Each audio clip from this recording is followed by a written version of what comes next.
Welcome to నిత్య talks. ఈరోజు మనం చెప్పుకోబోయే కథ గతం వర్తమానం. రఘు తన పూర్వీకుల పుస్తకంలో ఏమున్నదో తెలుసుకోవాలనే ఉత్సాహంతో దాని మొదటి పుటను ఎప్పుడూ తెలియని ఒక విచిత్రమైన ఉత్సాహంతో తిరగేస్తాడు. పుస్తకం చాలా పాతది. పుటలు అన్నీ పసుపు రంగులోకి మారిపోయి ఉన్నాయి.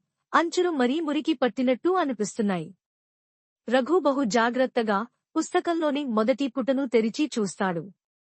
అతని కళ్లకు కొన్ని అసాధారణ అక్షరాలు కనిపిస్తాయి. అవి అతనికి తెలిసిన ఏ భాషలోనివి కావు. ఆ అక్షరాలు కొన్ని చోట్ల చిన్న చిన్న బొమ్మల మధ్య అర్థం కాని చిహ్నాల్లా ఉండి కాగితంపై ఒక రహస్యాన్ని దాచినట్టు ఉన్నాయి. మొదటి పుటని పరిశీలిస్తూ రఘు ఆశ్చర్యపోతాడు. ఆ అక్షరాల ఆకారం వాటి గమనానికి ఒక ప్రత్యేకమైన రీతిని సూచించేవి. అతనికి అవి కేవలం సాధారణ అక్షరాలు కాకుండా పురాతన కాలపు సంకేతాలను సూచిస్తున్నట్టు అనిపిస్తుంది. రఘు పుస్తకం యొక్క ప్రతి పుటని పరిశీలిస్తూ ఉండగా కొన్ని అక్షరాలు క్రమపద్ధతిలో మరికొన్ని అనాక్రమంగా కనిపిస్తున్నాయి. వాటిని ఒక ప్రత్యేకమైన పద్ధతిలో చదవాల్సిన అవసరం ఉన్నట్టు తెలుస్తుంది. ఈ అక్షరాలు అతనిలో అనేక ప్రశ్నలను కలిగిస్తాయి. అవి ఇంత ప్రాచీనంగా ఎలా మారాయి? ఎవరు ఈ అక్షరాలను వ్రాశారు? ఆ పుస్తకంలో రఘు మరింత లోతుగా పరిశీలించగా కొన్ని అక్షరాలు ఒకే విధంగా తిరిగి తిరిగి వస్తున్నాయని గమనించాడు. ఒక్కో అక్షరానికి ఒక ప్రత్యేకమైన పటము ఉంటుందని, అవి అనేక సందర్భాలలో రహస్య సంకేతాలలో ఉన్నట్టు అనిపించాయి.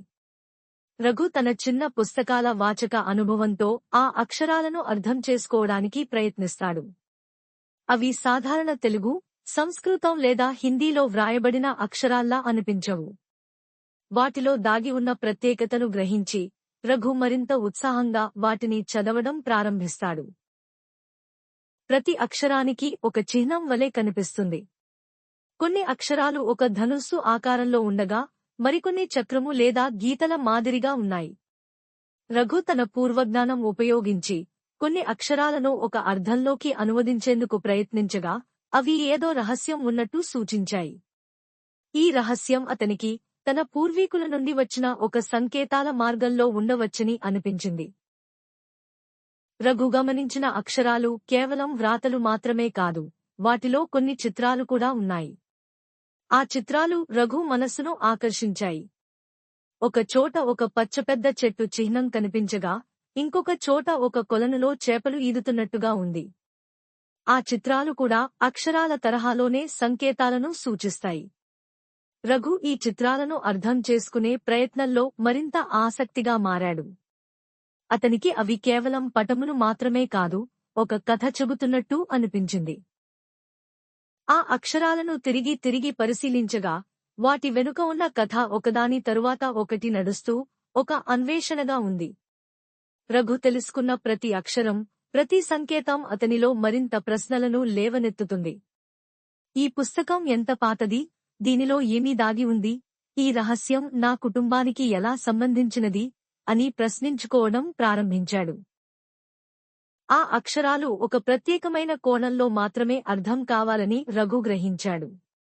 అందులో కొన్ని అక్షరాలు ఒక గీత చక్రములో ఉండి, కొన్నిసార్లు అవి కేవలం ఒక సంకేతాలను సూచిస్తున్నట్టు ఉన్నాయి.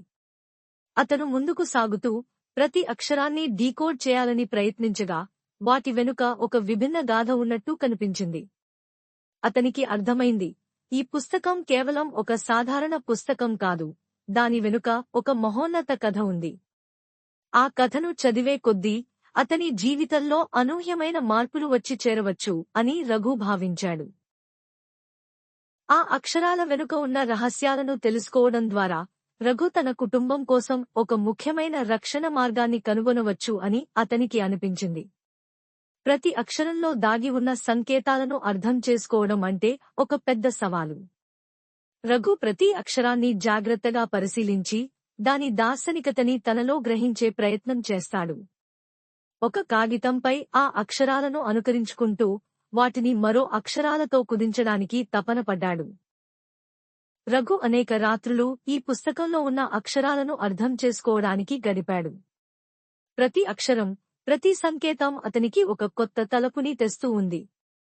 పుస్తకంలోని అక్షరాలు అతనికి కొత్తవిగా అనిపించడానికి కారణం అవి అనేక రకాల భాషల సమ్మేళనంలా ఉన్నాయి. అక్షరాలను పరిగణించేటప్పుడు అతనికి పుస్తకం ఒక మహారహస్యాన్ని దాచుకుని ఉందని అర్థమైంది. ఆ రహస్యం తెలుసుకోవడం అనేది కేవలం తన కోసం కాదు, తన కుటుంబం కోసం కూడాని ఒక సత్యాన్వేషణగా మారింది. రఘు తన జీవితంలో ఎప్పుడూ ఇంత విభిన్నమైన సవాలును ఎదుర్కొనలేదు. పుస్తకంలోని అక్షరాలు అతనిని ఒక కొత్త ప్రపంచంలోకి ఆహ్వానిస్తున్నట్టు అనిపించాయి. అవి సాధారణ అక్షరాలు కావు అని రఘు తనకు తాను అనుకున్నాడు. వాటిలో ఏదో ప్రత్యేకత ఉంది, రహస్య సంకేతాలు ఉన్నాయి. అతను ఈ అక్షరాలను పూర్తిగా అర్థం చేసుకునే వరకు ఆగబోదు అని నిర్ణయించుకున్నాడు. రఘు పుస్తకాన్ని మరింత లోతుగా చదవాలని, అందులో ఉన్న ప్రతి సంకేతాన్ని విభజించి అర్థం చేసుకోవాలని సంకల్పించాడు.